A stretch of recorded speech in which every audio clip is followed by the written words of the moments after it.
Broadcasting from the Ante Up studio, it's the longest running poker podcast for the everyday poker player with your host, Joe Scale.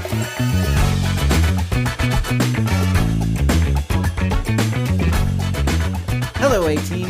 It's Friday, April 14th. That means the Electric City series has started. I think today is Flight 1B for the Mystery Brownie. So, if you're listening to this while you're playing, I hope you win all the big pots and you only lose the small ones. I'll be heading up there this weekend. Then it's off to Chicago to play in the Camp One Step charity tournament on Wednesday and back to Schenectady to play the main event there. There are a few of you that bought a piece of me in that, and I promise to play my best for you. I said I would sell 60%, and you guys took 45%, so technically there's still 15% available if anyone wants to grab that at the last minute. Mostly, though, I'm really looking forward to meeting you guys and getting the opportunity to play some poker with some of the A-Team. Mike made it back this week to join me on Table Talk, but he hands his mic off to a special guest. Tom Wheaton joins me to talk about the Dreamers poker documentary that premieres tonight at 7 p.m. Eastern.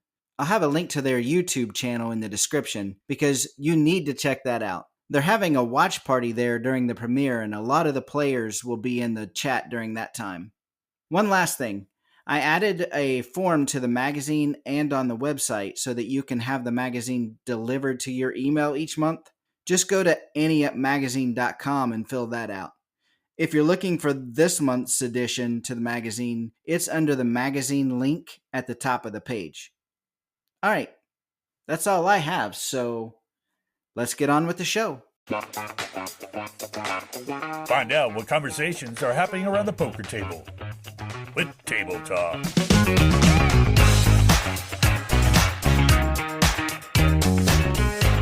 We are back around the poker table again this week, and Mike, you decided to join us this week. Hey, Joe. Yes. If I start squeaking, y'all can laugh all you want because everybody else has. You know how you wake up with that dusting of snow on your vehicles in the winter? Oh, yeah. Well, we've been waking up with an eighth of an inch of yellow Yep. on everything, including the before trails, everything. But it kicked my allergies in, and I ended up with 10 days of bronchitis. And still, I'm at the end of it. 2 weeks of bronchitis and a sinus infection, sinusitis, and it gave me laryngitis. I couldn't even speak for about 5 days. So you ought to see me at work. You know, I'm a nurse at work, and I'm sign languaging to people in country sign language because that's the only sign language I know. And to ask people, I couldn't talk in my voice. The only thing I could get was squeaks and, "Hey, how are y'all doing out there?" That's what I sounded like. So yeah, the antibiotics are working, my friends, and we're here. There's a couple things, Joe. If before I know you got a couple of things you really want to talk about, and I do too. On the poll question that we gave them before I left. Yeah. Can I just hit that up real quick? Yeah, I saved it for when you got back. So. Awesome. And the question was, should I fold it or should I play it? Right. Right. It was Ace Queen of Hearts, right? Yes, Ace Queen of Hearts. It was heads up at the end of the match, and both of us had about the same amount of money. You had a little bit less than a blind over them, I think is what we had said. Yep. Yeah. Well, folks, it looks like the way Joe was telling me, 96% of y'all said play that hand. Absolutely. And as well they should. Yes. But 4% of them said, don't play that hand. But when you're heads up and you've been playing for a while and you're in heads up mode and you're getting tired and cranky and both of you go get paid, then ace queen and somebody shoves, and the way he shoved, the cards were dealt. I didn't even have time to reach down and look at my cards, and he hollered all in. So I had to look, and I went all in. So the guys, I called him. Yeah. My ace queen. Guess what he turned over? I don't know. I've been dying to know. 7-5 offsuit. Help me here, folks. Help me. 7-5 offsuit. I mean, in that particular case, you're like a 60-something% favorite. But I mean, let's say you had, I don't know, let's say you had a big card and a little card, right? Then that percentage is only like 50-something%, and maybe you fold, so he has some fold equity there. But I'm a little surprised at how fast he shoved, but not completely out of line. I stood up and Ray Bank said, "We're going to the bank tonight." So here come the flop. You ready for it? It was a rainbow flop. Okay. 4-6-3. With the 4-6-3, I've got 2 hearts in the hole and there's 1 on the board. We got 2 cards left. I mean, it would be a miracle for me to be able to win this. Yeah. So, but that's what happened. He beat me with a 7-5 offsuit, and you 4%, you ought to save your money and live to see the next hand. I didn't. Well, so anyways, I'm not complaining. I played poker. He played poker. You can't be results oriented on that. Like, you made the right play, and so you just have to live with it. Oh, yeah. I've never been results oriented in this game. I play this game for fun. If I was playing it to get rich, I sure enough wouldn't be playing in these little $100, $200, $300 games, and Right. that just wouldn't happen. Speaking of playing these games, Yep. Did you know that April 19th is National Poker Day? National Poker Day. Now, you got to get on, man, y'all got to get in the game on that day. Come on, guys. It's the 19th. Right. It's a Wednesday. Yeah. Who puts a National Poker Day on a Wednesday? It's probably always the 19th is my guess, but I don't know that for sure. Listen, if you don't do anything else, A-Team, go online, even if it's on a Facebook or Zynga, whatever y'all got, and just play one hand of poker that day. Yep. Just so you can say, I played poker on National Poker Day. I've got to figure out how to do it because I'm going to be on a plane from New York to Chicago. So yeah, but it's not going to be all day. You got 24 hours. That's fair. To play a hand. If nothing else, you can call me and I'll get on the computer and tell you what's coming out. Okay, so that one there. Now, I do not personally have a poll question to throw back out there this week because I know you got a guest that you want to introduce here in a little bit, and I'm looking so forward to this. One thing I'd like to holler at real fast, though, I'm going to throw this out there, and it's a slogan that you might be able to use here. We made it up. We'll copyright it as of now. Poker players bet on better with an exclamation mark. I like it, actually. Bet on better. And to me, guys, let me tell you where I'm going with this. Bet on better. Life-changing events. We'll be talking to y'all about that more in the upcoming month. Before I go, my wife's been telling me jokes for the last while. Let me give you the joke for today, and this is G-rated. Do you know the difference between roast beef and pea soup? No. Anybody can roast a beef. It took me a minute, and then all of a sudden. Now, can you imagine in my professional job that I have outside of this? Right now, I'm a nurse, right? Yeah. Can you imagine me telling that at work? Because we're always talking about somebody. Pee in the cup. Do this. Do that. Anyways, I want to publicly thank Elle for taking over for me last week. Yes. I was impressed. She did a great job, didn't she? Yes, she did. I called her up once I was able to talk, and I just told her that she did a really good job. I was impressed. She's going to beat you up there a couple times too, buddy. I heard that. Yeah. She was fun to listen to. Well, I think you watched the trailer for this documentary coming up, right? Holy cow, The Dreamers, yes. Yeah. And Tom Wheaton, he's put this together. He has a company he has 2 companies, one Above the Felt and Faded Spade. He's a Faded Spade. That's the cards. Yeah, the cards. They're the official cards of the World Poker Tour, aren't they? Yeah, yep. Wow. Oh, nice. Yeah, he's joining me, and we're going to talk about this documentary, the Dreamers documentary. This Friday. Yep. At 7 p.m. 7 p.m. Eastern Time. Yep. It's a YouTube channel, right? Yep. You just go to the Above the Felt YouTube channel, and it'll be there. But I'm looking forward to this. I am too. I'm so excited about it. I'm looking forward to talking to Tom as well. I am. And I'm glad to be able to shut up now and give my mic over to him. Okay. And guys, me and Joe get back on a poll question for you later. Joe enjoyed talking to Tom and tell him I said hello, and I'm looking forward to meeting him. Okay. And I'll be talking to you Friday night when we're watching the show. That's right. Talk to you later, Mike. All right, like we said, we have a special guest on Table Talk this week. Tom Wheaton joins us to talk about his card brand Faded Spade, about the Dreamers documentary that's coming up with Above the Felt. We're actually recording this a few days prior to the documentary, but the documentary will drop at 7 p.m. on April 14th, which is when this episode of the podcast will come out. Tom, I know you're super busy with getting things ready for this, but thanks for taking some time to talk with me. Yeah, man. And thanks for having me, Joe. And love what you're doing with Ante Up. And I know you're making like an entire new innovative kind of magazine. And of course, the podcast is great. So thanks for having me on. I appreciate that. It means a lot. I know, you've got so much that you're working on. And so the fact that you've even been able to check it out it means a lot. So I appreciate that. We'll get to the documentary in a minute, but let's start with you a little bit. For those that are not familiar with Tom, your card brand, Faded Spade, it's become super popular with a lot of poker rooms, but it's also now the official card brand for the WPT. But how did we get from here to there? Kind of start with your poker beginnings and then take us to that. Yeah, man. Sure. I'll try and be brief, but at least give some kind of like depth.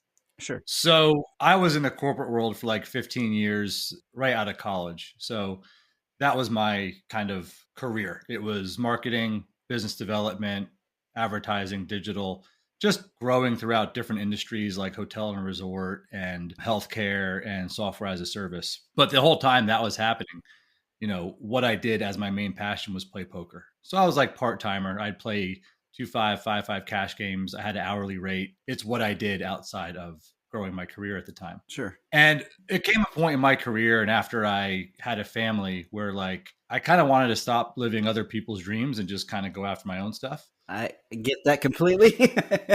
I'm sure you can relate with that, right? Yeah. And it's a big risk, when you have a family and source of income helps provide for the family, obviously. And right. I wound up losing one of my corporate executive jobs. And it was a good point in time for me to say, you know what, if I'm going to take a risk on building my own business, like now's the time. I was 37 at the time. I'm 43 now. And I had this idea for Faded Spade as a company that could kind of disrupt the playing card industry, a need-based product that had some issues in the industry at that time. Right. I felt like if we could create a brand that resonated with today's players and find the right partners, it could win on the e-commerce side and also potentially the B2B poker room / casino side. And through a lot of blood, sweat, and tears, a lot of failure, we somehow developed the right partnerships. Obviously, I believe they're the best cards in the business. And we have gone from, a small company in 2017 with the help of being the preferred card of the World Poker Tour, which offered so much access to us, to now being a leading brand in the industry with, some of the biggest poker rooms in the world using our cards and a healthy e-commerce business. And I just couldn't be more proud of the team that is really driving that business forward now. Yeah. And for those that don't know, the difference in the quality of the card is night and day, really. And the artwork is updated. I really like them. So kudos on that. How did that kind of lead to the next step, which would be Above the Felt? Yeah, well, through that business, I got back into playing poker again. I had not played poker for a few years like I had been, earlier in my career because, the family was growing and that was the priority. But when I started these businesses, I'm like, oh man, what a great excuse to get back into poker again.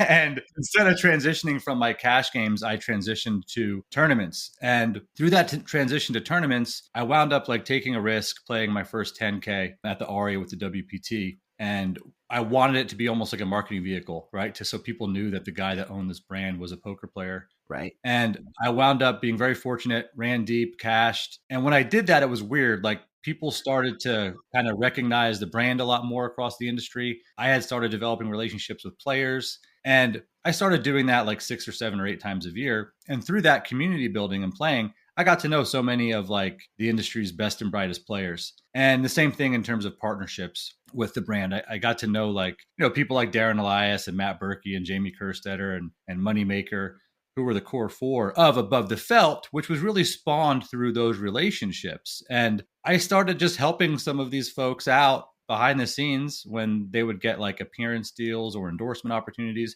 because so much of that was my corporate background. Right. And at some point, I just asked myself, like, you know what? We have these relationships. Faded Spade is growing. And what's my next play for a business? Because I felt like I had to diversify after the pandemic. And I said, you know what? It just makes sense to own a marketing and talent agency. So we created Above the Felt, made it poker specific. And the whole goal was to help grow today's players, kind of promote them, put them on a pedestal in the industry, and even get some exposure outside the industry, much like there was during the boom era.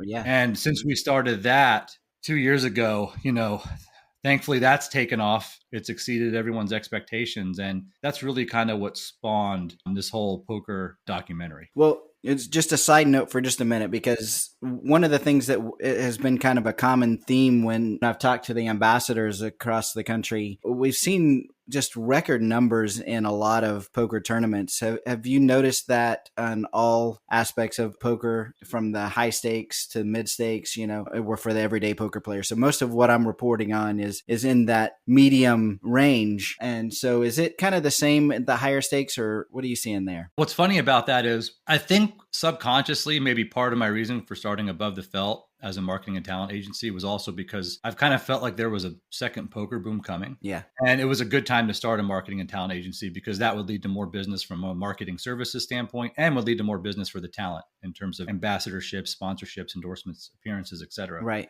That makes sense. And you're right. So I think this whole kind of second poker boom coming right now from a live standpoint has a lot to do with content. I think it has a lot to do with so many of the poker content creators who are out there live streaming, creating vlogs, bringing new people into the game who can kind of vicariously live through them. Right. Like Rampage, who started at 1-3, 3 years ago, and now somehow he's winning 25K high rollers, right? But it's and I say somehow, not because he hasn't earned it and he's a great player, somehow because it's very rare for someone to go from 1-3 to play a 25K, right? That's just it is. Years. It is, yeah. And I think that's where a lot of this kind of poker boom is coming from. I think it's very content driven. I think a lot of the bigger brands like World Poker Tour, WSOP, even I would call the mid-major poker brands as well, are doing a phenomenal job in terms of marketing and partnering with casinos and poker rooms to run events. I think that's bringing a lot of players in the game too. So I just think you have this dichotomy of all these great things happening across the industry at once on the live realm that's bringing more people into the game, and maybe even re-engaging people that used to play poker and love poker during the boom era. Yeah, that makes sense. Well, let's transition that into this documentary. So on one hand, you've got the content that these YouTube people like Rampage, they're filming themselves at the table and things like that. But this is kind of, in your words, peeling back that curtain a little bit more even. So tell me a little bit about Dreamers, the poker documentary. And then I want to talk a little bit about, I think you've got a giveaway that you guys are doing as well. So let's talk about the documentary, and then we'll get to that. Joe, this has been a labor of love, and we never set out to create a documentary. I was looking for a way to help further promote the talent and to kind of share their stories, as well as create something fun around some kind of goal or some kind of poker story. And it just turned out that in December, during the World Poker Tour World Championship, everybody was going to be there from the squad, everyone that was on the team at that time. And I was like, well, here's a cool opportunity to kind of document their journeys in this World Championship Festival, to put them in front of a camera and just kind of get to know them a little bit. And maybe we'll create one or two, entertaining, informative, semi-promotional poker vlogs. But what happened was an entire story emerged, and it's not that anymore. It became an actual documentary that's much less promotional, even though it has hints of that in certain segments. Because what happened was truly amazing. You had the whole squad that had successes and failures during the World Championship. Early successes, then late failures. Very cool story to see how everyone dealt with that. Then Jamie Kerstetter, one of the biggest female advocates and women in poker advocates in the industry, goes on a run in final tables, the first ever WPT Ladies Championship. Right. Cool story. And then Ethan, like we talked about, playing his second ever 25K high roller, goes on an improbable run during that. And we had all of that documented through footage, right? Right. There was this really cool, unique poker story where there was an arc and there was a climax, and I just loved the poker story there. But then after I listened to all the interviews that we did in January, and I heard the depth of their responses to questions, and I just sat back and said, oh, damn, this isn't a couple promotional poker vlogs. This is a legit community building, industry building, company building, player building documentary that I think can really like help people outside the industry see what we're really all about through the eyes of these players, and something I hope people in the industry can kind of relate to and appreciate a bit. So once I felt that was there, we just decided to embark on investing in creating the documentary. I mean, that's almost like when you're in a tournament, it's kind of a little bit of luck that you had all this come through too. Oh man, we ran hot. Yeah. Like, for all those things to hit, like we went on a content heater. You know what I'm saying? Yeah. And it wasn't filmed to be a documentary, Right. but somehow it works, right? I mean, is it an Academy Award winning documentary we're going to send to film festivals? No, of course not. But I'm really proud of the quality of it. I'm really proud of the story that it tells, not just from a poker story, but just the underlying, like you said, peel back the curtain of our industry. I'm just proud of that. And it was one of those things we just had to do. We had to invest in it. We had to put it together and put it out there and just kind of see what happens. I love that story. So it's going to premiere the 14th at 7 p.m. And on that day, there's a giveaway, right? Oh, yeah. To a couple of WPT events. Yeah. So I created a couple synergies between both companies where Faded Spade is sponsoring what's called the Poker Dreamer giveaway. And it's kind of a way to give back to those who are supporting the documentary. Basically, you can go to the Above the Felt website. You'll see a page just on the Poker Dreamer giveaway, but you can enter through a submission form. You can subscribe to the YouTube channel, watch the premiere, and we're going to be selecting 2 people at random to win a $1,100 buy-in entry to the Ladies Championship this year and an $1,100 entry into the Prime Championship. And that's just something we wanted to invest in because like this is all about, as people will see, this is all about kind of all the different reasons why people chase the poker dream, or how it keeps them going. It was just a theme that unraveled. And we want to do the same thing, so for all those who are supporting this and, we said, let's give back. And at the end of the documentary, we are going to select 2 random winners from our, massive Excel sheet and then announce those in chat afterwards and then also contact the people afterwards. But it's just something, honestly, like we just talked about and said, why don't we do this? This is a nice little alignment. It'll help promote the documentary. It'll help give back to those who are also chasing the dream. And I'm really thrilled with the response so far. And I can't wait to pick a few winners. Yeah. And I'm sure that it's going to just blow up the day of the documentary release as well. I'm super excited to watch it. I think it's going to be really interesting. I love poker content anyway, but just the list of talent that is in this documentary is incredible. Ones that I do, and I'm sure that the listeners do too, follow anyway. So it's just another opportunity to see them. Yeah, and we tried to at least do a little bit of quote unquote character development. Right. So it's kind of interesting. The first 27 minutes of the documentary, you're really just getting to know a lot of the people who are starring in it while we kind of set up the poker journey and the other narrative. Right. So the first 27 minutes, it's that pure documentary. You're getting to know these people. There's sit down interviews and B-roll, etc.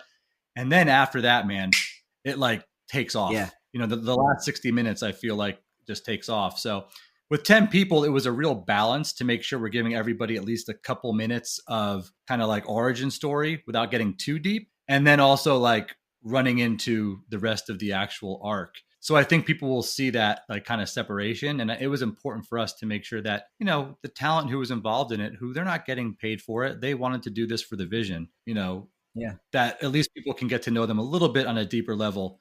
And then down the road, we're going to introduce these people through video in much deeper ways as well. Nice. Well, if you guys have not seen the trailer, I'll have a link to it in the show notes as well. But, it looks incredible so far. I can't wait. I'm excited. Thank you again for joining me today. We'll talk again, I hope. Yeah, no doubt, man. I appreciate it. Friday, April 14th, the new Above the Felt YouTube, 7 p.m. Eastern, 4 p.m. Pacific. It's going to be a watch party, right? So A bunch of people from the Above the Felt team will be in chat. We'll be hamming it up and look forward to seeing everybody in there. Great. Thanks a lot, Tom. Thank you, Joe. Now it's time for Call the Floor with Elliot Schechter. Elliot Schechter is the poker room manager for Rivers Casino in Schenectady, New York. He joins us each week to say how he would rule on situations that come up in your games, and he's with me again this week. Elliot, it's getting awfully close to Electric City tournament time, so what's the atmosphere like around there? Well, Dare I say electric? No, we're really looking forward to it. We're setting everything up.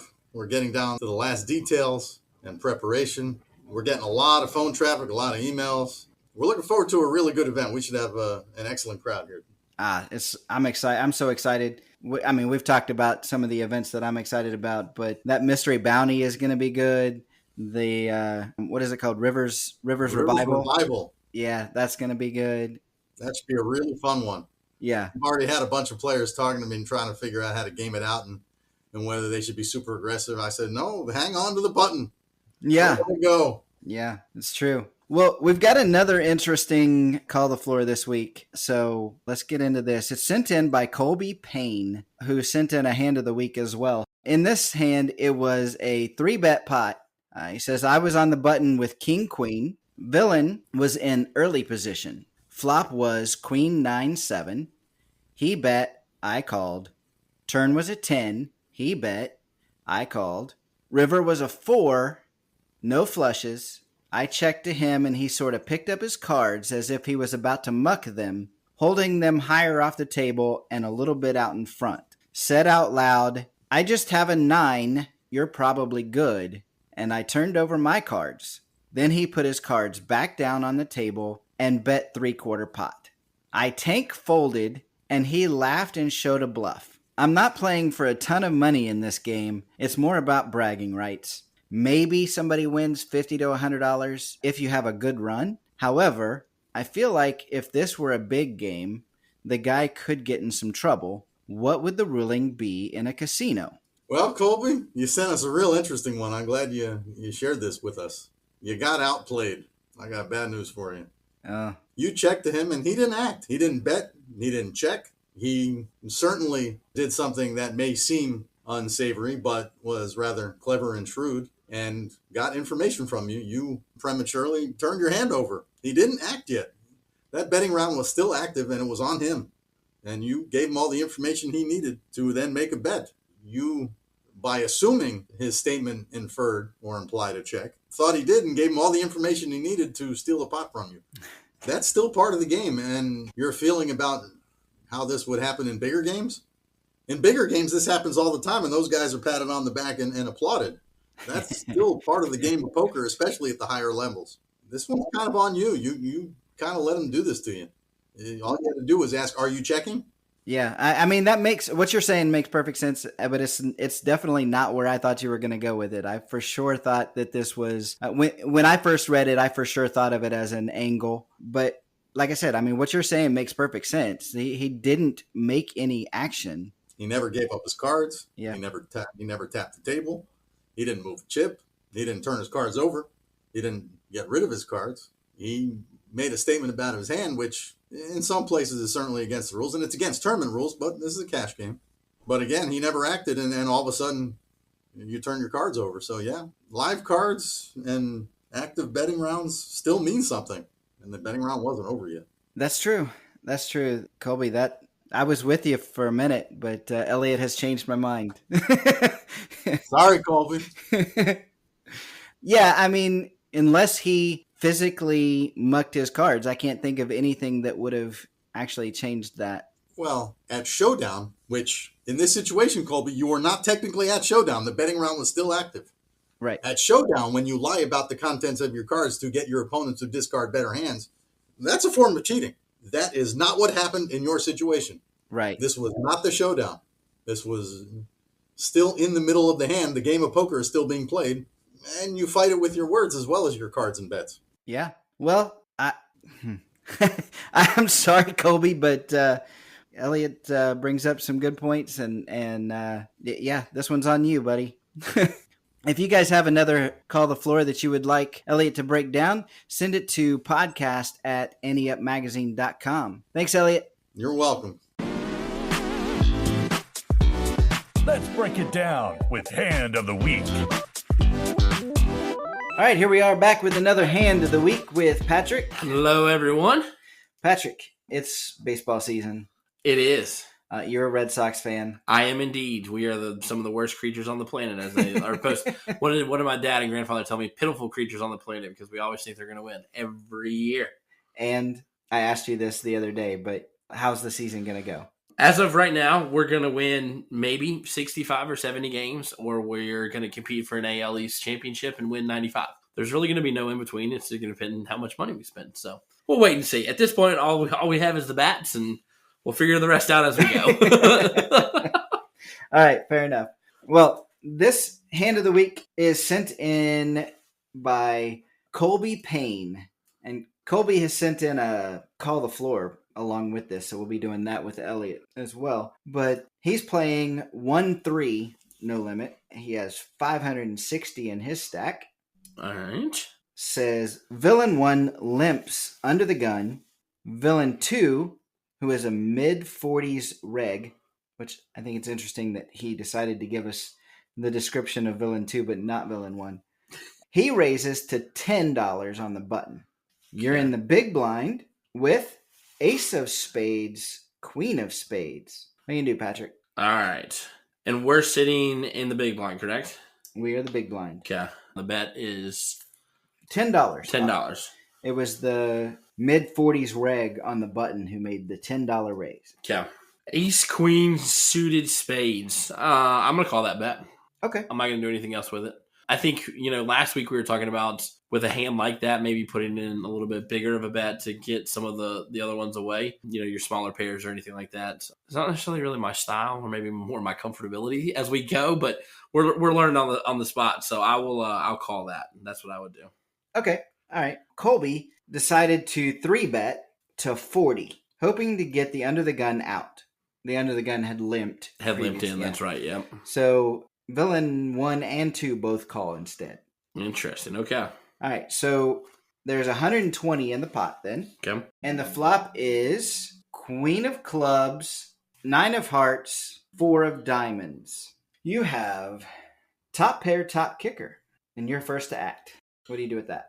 So Ace of Clubs comes out, 9 of Hearts, 4 of Diamonds, and I'm holding spades of Ace and Queen. So I've got top pair, like you said, top kicker. I'm probably going to bet, and I'm probably going to do... There's 120 in the pot. 120 in the pot. I'm probably going to do probably 30. Okay. Well, Colby agrees that he should bet, but he bets 60. Okay. So he bets half pot. Okay. Villain 1 calls. This is where it gets interesting. Villain 2 attempts to raise, but he doesn't put enough out there for a raise. So it's just a call. Huh. I don't know. He didn't go into detail with that, so I don't know how much he put out there. Maybe he just put $5 more, so they were like that. They took that back and then just... Yeah. Okay. I don't know how that went down, but they determined that it had to be just a call. Okay. So that's an extra, 60, 60, 180 in the pot, right? So you've got 300 total in the pot. Turn is the Ace of Diamonds. Hello. Top 2 pair. What now? So at this point, and kind of playing along with Colby, I'm not making someone on, aces or kings. Maybe they had jacks or kings, I guess. So, kind of playing along with where Colby was at. I mean, he went 60 the first time. I'm probably going to go 100 here. Okay. Well, does the fact that Villain 2 tried to raise in the last one, does that affect your decision at all? Do you think about that? Yes and no. I'm very curious as to why he didn't actually put enough chips in to raise. Then he maybe wasn't raising that much. But, if it does go into an account, but I don't put him on anything that he's got me on right now. Maybe maybe in my thought process, he's got kings or jacks at that point. So that's kind of where my thought is. Okay. Well, Colby checks. Okay. Villain 1 bets 100. Okay. Villain 2 raises to 200. So he got his raise in. Yeah. He got his raise in. All right. And so his raises apparently are just min raises. So okay. He's just doubling the bet. What now? So if I'm Colby and I checked to see what was out there. Villain 1, no go. He calls. Villain 2 got his raise in, but it's a minimum raise to 200.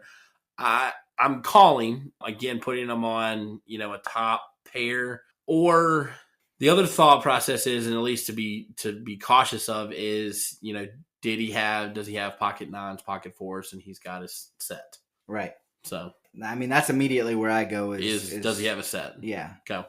So that trying to bet or trying to raise on the flop makes you kind of wonder there. But I don't know. I tank for 3 minutes, says Colby. And villain 2 calls clock.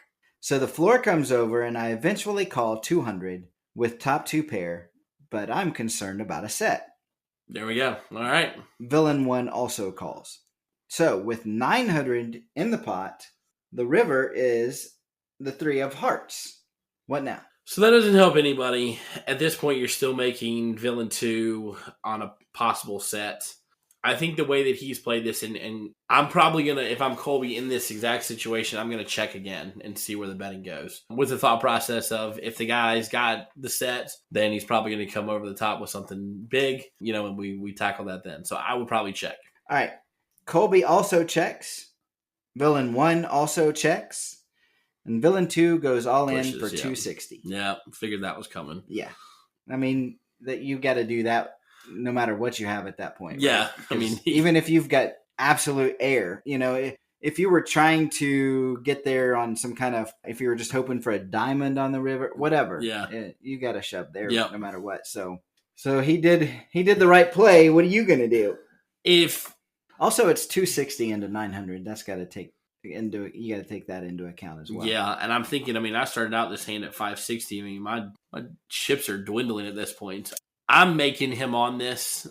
Again, it's tough, like not being in the moment, not seeing it, not seeing how they played other ones with information. But I'm making him on. He got a set right out the gate, and he still got me. So I'm not calling this. I'm saving an extra 260 in chips and going from there.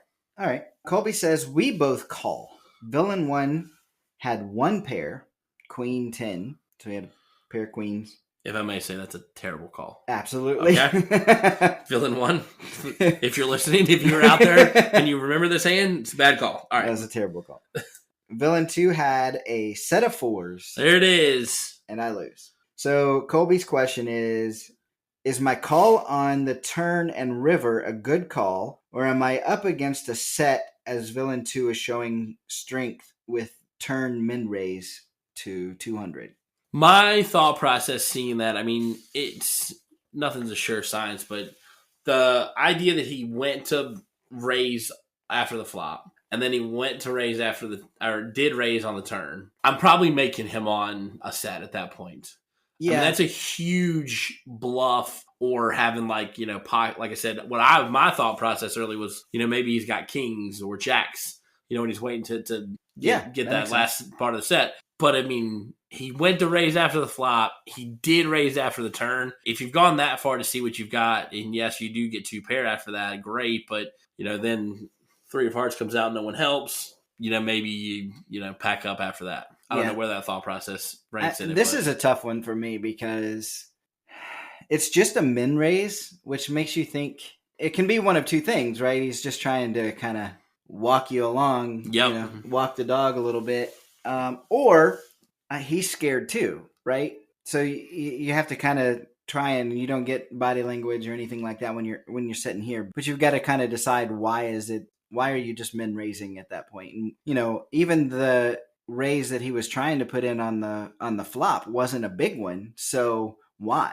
Yeah, and let me put it this way too. If it was significant enough for him for Colby to mention it, it was definitely a thought in his head when he went to try to raise and didn't. So at least he noticed that one too. So yeah, there's something out there to be said about that one. It's a disgusting spot for sure. Yeah, it is.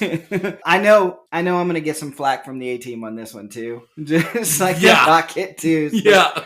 There's 2 players betting like this. Odds are at least one of them has a set, I think.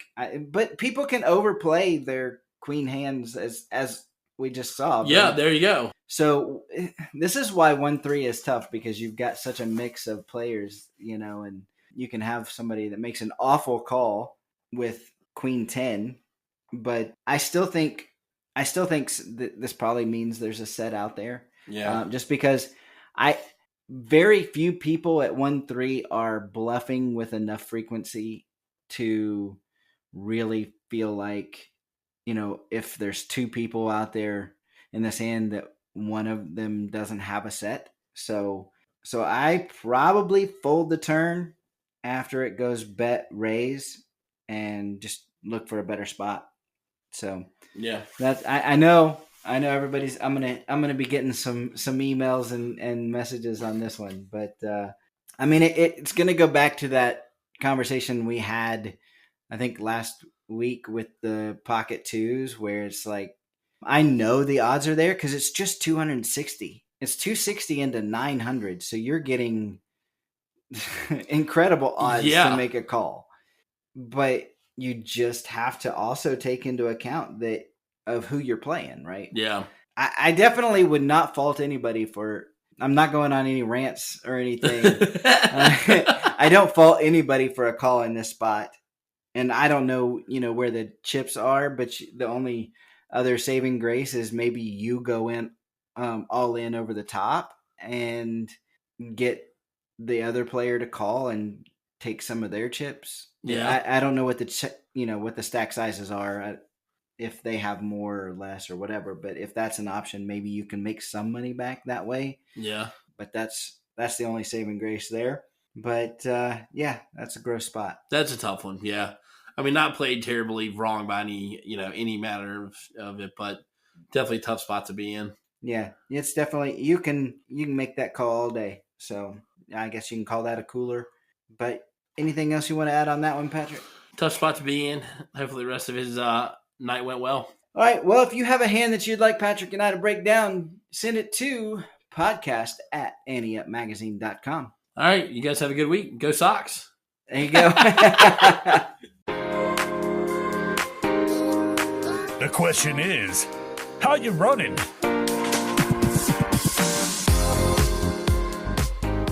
Mark Brimman has been a poker coach for over 15 years. He has been an Ante Up lead columnist for years as well. Now he's joining me here to talk a little strategy. Mark, I know you've been playing the Madness Cup over at advancedpokertraining.com, so how you running? Hey, Joe, how you doing? I'm doing great. I'm out of more than 500 players. I'm in the final four, and it's a single elimination, and that's exciting. Yeah, congratulations. And just to qualify that's on advancedpokertraining.com, and I think they're an amazing site for training. They're not a gaming site. They're a poker training site.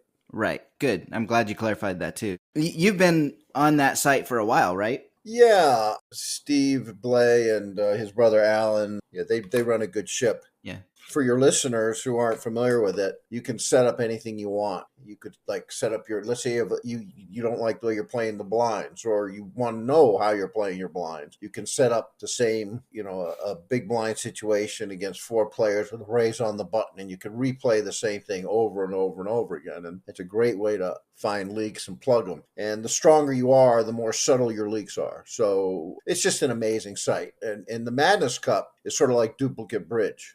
It's duplicate poker. I'm playing against you, but you don't know what I'm doing. I don't know what you're doing. We're on completely different tables. And I'm playing against 8 robots. You're playing against 8 bots. And we're getting the exact same cards. And we're playing 100 hands. And whoever accrues or loses less chips, accrues more chips or loses less chips. So part of what you talked about there was being able to play from any spot. So you can practice play so many hands. And this is separate from the Madness Cup, but being able to play from the big blind or play from the small blind or something like that. Do you use that a lot with your students? Oh, absolutely. Although I will say that 90% of what I do when I'm coaching is review hands that are played by the students.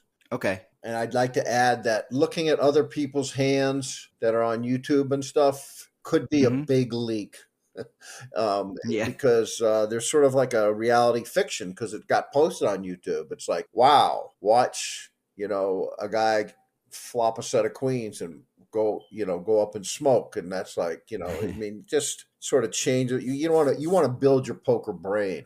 And the best way to do that is when you're playing cash or tournament, try to remember 4 hands for me, and we'll go over those 4 hands. And I'd like to add one little thing here. When somebody gets knocked out of a tournament, and I coach tournament and cash, I enjoy coaching tournament a bit more because there's more intangibles there. But everyone always wants to talk about the last hand. And should I have? And as in poker, it depends. You had 8 big blinds left. You middle pair and the guy pushed, and yeah, maybe you should have, should I have done that? Well, yeah, probably, but that's not the important thing. It's like, why did you only have 8 big blinds? So I want to know what you did in the first 3 hours of the tournament while you're sitting around waiting for cards. Exactly. That's not what I want you to do. I want you to be accumulating chips. Therefore, when that guy pushes on you, you have him covered. So now you can either fold or call with a sense of security. Or maybe they don't push because you've got the bigger chip stack too. So, it changes their mentality against you as well. Yeah, I think that's called the whole paradigm is different. Everything's different. Exactly. Yeah. Exactly. Yeah. Well, talking, kind of about that training part about it, we talked a little bit earlier about a conversation that you and one of your students had about what their M should be in a tournament. And I want you to talk a little bit about that. So explain what the M means. Okay. For simplicity's sakes, a lot of books are using how many big blinds they have, and they talk about that on YouTube and stuff. He was 20 big blinds deep. Your M, and that's from Harrington. And for any of your listeners, Harrington's 3 books and his most modern poker tournament book are probably cover everything you might want to know. And there's other good stuff out there, but Harrington is pretty deep. And he talks about your M, and that's how much it costs you to make it around the table. So for example, if you have 100, 200 with 200 on the big blind, that's 500. Yeah. So some people would talk in terms of 200's the big blind. I've got 10 bigs, so I've got 2,000 in chips. And your M, you might say you're at 10 bigs, but your M is really only a 4. Right. So you're in the danger zone because it costs you 500 in chips to make it around the table. So it's taking the bigger picture rather than just big blinds. It's taking the bigger picture. What are the big blind, small blind, and antes? Right. Gotcha. And back to one other thing, back to that old, it depends. I think it's missed in a lot of tournament discussion. What's the situation? Are blinds going up in 20 minutes, in 30 minutes? Is it a WSOP 2-hour event? How fast are these blinds moving up might dictate whether or not you want to go for it. Sure. Yeah. Makes a lot of sense. But let me just kind of back up a little bit because obviously poker coaching, it's something you have a passion for. I remember the very first conversation that you and I had, you were already in coaching mode trying to coach me on a few things a little bit. So that's something that you're obviously passionate about. Tell me a little bit more. If your listeners could see me, I have a big smile on my face. And I'm sort of embarrassed. It's kind of like, hi, Joe. Yeah, nice to meet you. Oh, by the way, when you were talking about those pocket fives, you were wrong. I can't help myself. But it's good. But tell me a little bit more about how you got into coaching, and then I want the people to know how they can get in touch with you as a coach. When I got into coaching, it was completely self-interest because during the internet boom, there was affiliate revenues. So I was signing up people in the casino, and they'd lose their money online. Okay. And I realized if I was going to make money on affiliate revenues, I had to teach them to win. So I had a constant stream of people coming over to my house. And for better or for worse, I was too dumb to figure out an advertising scheme to, get 100,000 affiliates. I built my affiliate program one by one. Okay. And I would actually literally go into the casino, grab somebody by the elbow and bring them back to my house and teach them how to play poker and sign them up on Party Poker or wherever it was. And that became a whole thing where if they were playing, I was making money while I was sleeping. Yeah. So I became a coach out of total self-interest for my own pocketbook. So that's really how it all happened. Then the next thing that happened was I wrote Pima Community College a letter and told them they should have a poker class in their personal interest section. And yes, they hired me, and that was a great gig for years. And I met some great friends, and the folks that went through that class were not necessarily poker players, but they became pokerholics, and we just sort of became a tribe. It was a lot of fun. So coaching became a passion. Yeah. I didn't say, hey, I want to be a poker coach. It just sort of fell into place. Yeah. That's how a lot of things happen in life, right? You just kind of fall into it and realize I kind of like this gig. Yeah. And then in the classroom setting, I realized that I love being behind that whiteboard.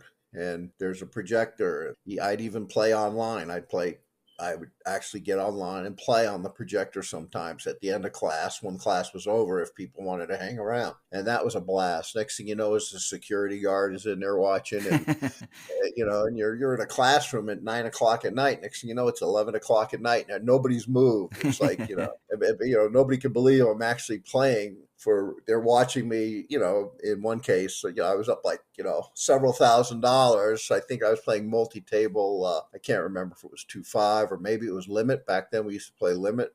Might have been a 5-10 limit, something like that. Yeah. Yeah, well, that's awesome. Well, if somebody's looking for some coaching and they want to get in touch with you, how can they do that? Well, they can go through you Sure. or me. I'm at, you can always find me at Ante Up online and look at my columns. Just search Bremen. Actually, if you just look up Bremen Poker in a Google search, you'll see columns I've written on Ante Up. And at the bottom of every column is my email, which is my last name, first name, @gmail.com, brementmark@gmail.com. Okay. But yeah, I really do plug leaks, and it doesn't hurt to reach out because I don't bite. And I'm always getting scolded that I'm not charging enough. I really don't charge a lot. Right. But if somebody jumps into my stable over the course of a year and they're an active player, we'll have shared 1,000 hands. And that's a lot of learning, and it's a lot of leveling up. Sure. Well, yeah. So if you're in the market, you want to improve your game, then reach out to Mark. Is there anything else you wanted to add there, Mark? Well, no, but just thank you. I didn't expect a plug today, but I'm delighted to be here. Of course. And I'm glad to have you on the show. And we'll talk again because I would like to keep this segment going and talk a little more strategy as weeks go on. So we'll be reaching out and talking again. How's that? Awesome. Sounds great. Thanks, Mark. All right. Bye-bye. And it's time for Joe's 1-Outer. Streaks. They are very real. The Tampa Bay Rays tied the modern-day record with their 13th straight win to start the season. And who knows how far that streak will go. But later in the season, inevitably, they will hit a spot where they have a losing streak.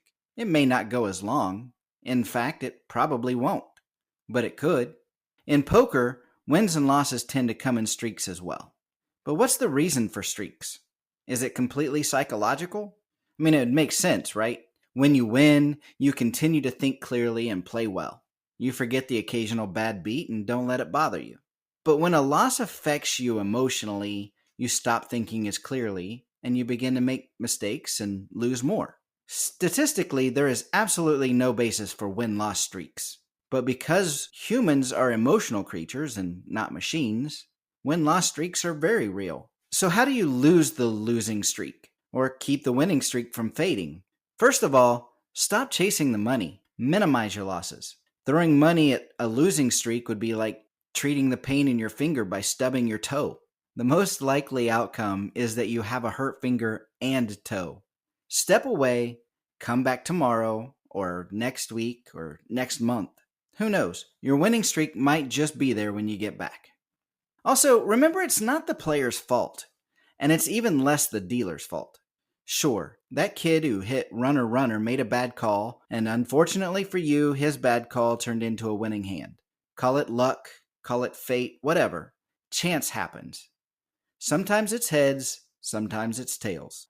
But don't let your past victories be wiped out by a losing streak. You've won before. Maybe even a big win. Maybe even a few wins in a row. Why should you ignore that? Maybe it was luck, maybe it was skill, but in all cases, your winnings are real. When we lose, we will spend hours, maybe even days thinking about this hand or that hand, running calculations on how bad we played or how bad the call actually was from that kid from earlier's runner hand. So why don't we spend the same amount of time looking for reasons for our winnings? We should spend more time patting ourselves on the back. Not in a narcissistic way, but in recognition that you have succeeded in the past. That makes it easier to realize that you will succeed again. A winning and losing streak is just that, a streak. Don't dwell on either too long. And by the way, stop telling everybody who will listen about it. Nobody really cares. They're just being nice. If nothing else, think about your significant other. They have had to hear you tell the same story 89 times already. Trust me, they will love you even more if you just stop talking about it. That's today's one outer, and that's today's show. See you next week, A-Team, and until then, I'll see you at the tables. The Ante Up Podcast is a production of AnteUpMagazine.com.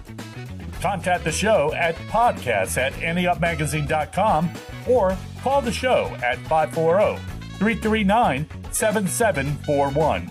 If you'd like to advertise, send an email to editor@AnteUpMagazine.com.